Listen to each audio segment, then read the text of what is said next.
what actually is power? It's a great question. It's a question that I'm asked so much. The Oxford Dictionary definition of power is the ability or capacity to do something in a particular way.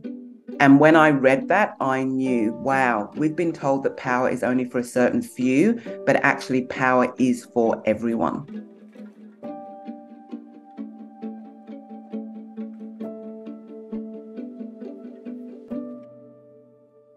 I think many of us have experienced what Brene Brown calls power over. So this idea of kind of dominant power, and it's very scarce. And if I have it, you can't have it. But then there's a form of power that we do have a level of control over, where we find ourselves in a situation and we decide to use our voice is a form of power, where we are present in our surroundings and connecting to the people that we are with. That is a form of power. So I knew that in writing this book, I would need to redefine what power was in a way that was, even further on from the Oxford Dictionary definition. So there's an acronym that works really well. P is for presence, O is for ownership, W is for wisdom, E is for equality, and R is for responsibility.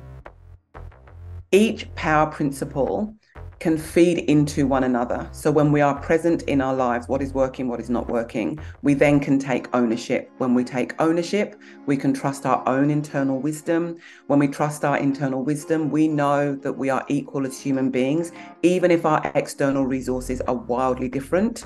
And when we know that we are equal, we know that we also have agency in taking responsibility for our lives.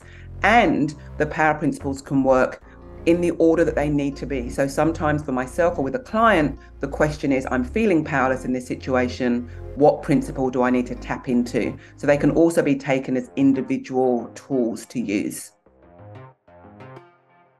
So with the power principle of presence, the idea is to look at what is working and what is not working in our lives. Rarely do we take the time to celebrate the things that are working.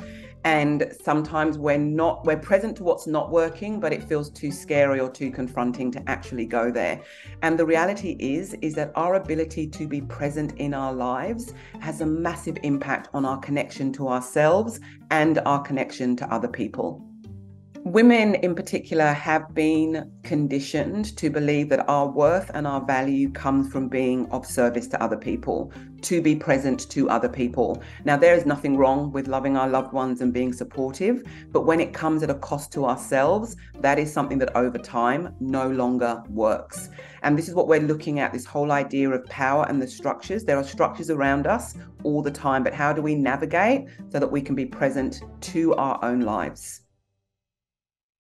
So the power principle ownership is really about taking ownership of our stories, of our narratives, those we have lived, those we have been told, those we have witnessed, those we've made up, and those we have experienced. And what we want to be able to do, the sense of power comes from integrating all of those parts of ourselves. So then we can stand in ourselves with a sense of power and not an apology for who we are or where we've come from or the life that we have lived or the life that we are currently living. And it's so important, especially for women, those of us that have marginalized identities, intersectionalities, that we see each other in spaces and places that we've been historically told we are not allowed to be. And what I call that is the power of the mirror. When I'm looking, who can I see in the work that I do, in the spaces that I navigate that looks like me? It's what I call the big, small things.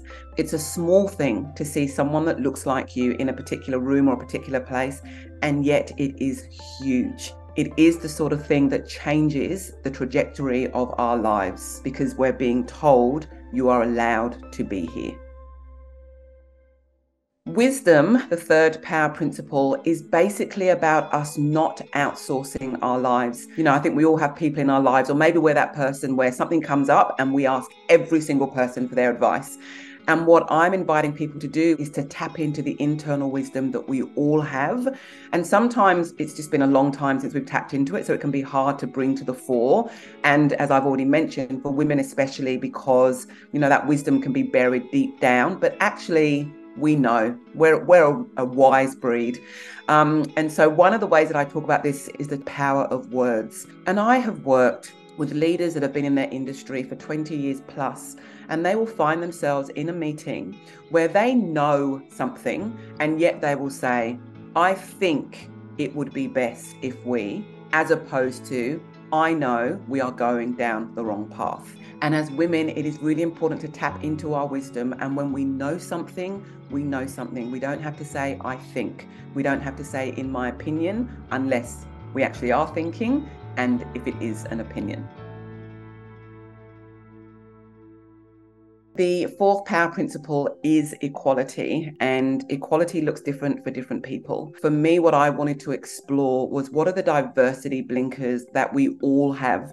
It is so much more powerful to admit that we all have biases that we have to work on, explore, and confront than it is to pretend that we don't have any. And so for me, in exploring my stories, I was looking at, kind of what is my internalized racism or my internalized misogyny or patriarchy. I also had to look at, how am I interacting, or when do I ever think about people that are living with disabilities? What is the information that I have around people that are neurodivergent now that is, that so many people are now neurodivergent in the world? And I think regardless of race, although including race, we have to be able to look at, who are the people that I spend my time with? And an invitation I always say to people if I'm speaking to an audience is, get out your phone and have a look at your pictures. And you will get a very clear picture of who you spend your time with and whether there is diversity within the spaces and the people that you spend your time with. The final power principle is responsibility, which is my favorite principle and an incredible tool to use in life. I grew up as a young Black girl in predominantly white spaces, so reading, books, fairy tales. And there was never a princess that looked like me, and there was never a prince that looked like me, or anyone that looked, like me in those books. So I knew from a very young age that no one was coming to save me. And so when I found myself starting to look back at my life and my childhood, I was very clear that if I want my life to move forward, if I want to heal any wounds that I may have gained, that we all gain in childhood, then I am responsible for that. I may not be responsible for anything that happened to me, but I am the one that is responsible for my healing. And so what are the steps that I need to do that? Because otherwise, if we are waiting for other people to live our lives for us, or to say sorry, or whatever it is, it leaves us powerless and it leaves us stuck. Responsibility can feel heavy, but I'm not talking about the roles that we have, like where are you responsible or who are you responsible for? It's about having agency in one's own life. And that is incredibly powerful, regardless of where one is starting. That's really important, because this form of power is internal. We all start in different places. It's not about the external resources initially. It's the internal knowing of, I am going to create agency in my life. It's so easy when it comes to professional and personal development to think that we have to take on everything at once. And my invitation is for the person that's watching this to think about, what is the area of my life where I am most powerful, like where I just feel myself and I'm grounded in myself. And once again, give yourself a pat on the back, but then also look at, what is the area in my life where I feel powerless, either where my power is being taken away from me or I'm giving it away. As women, we're very smart. We know sometimes that the way to be safe is to give away our power. So to get curious around what those areas are, and awareness can be the first place to start. We can't change something if we're not aware of it. So that would be my first thing. Set yourself up to succeed and just get curious. What are the areas in my life where I am in my power? And what are the areas in my life where I would like to build my power? And just looking at how we navigate power, I really believe that the more of us that can take ownership of who we are and all of our intersectionalities, the more power there is for all of us, that it's regenerative, that I can stand next to somebody else and I'm not afraid of their power. So I don't try and diminish them or make them feel powerless, because my power feeds their power, which feeds the next person's power. And together as a collective and as a community, we can live and lead without apology.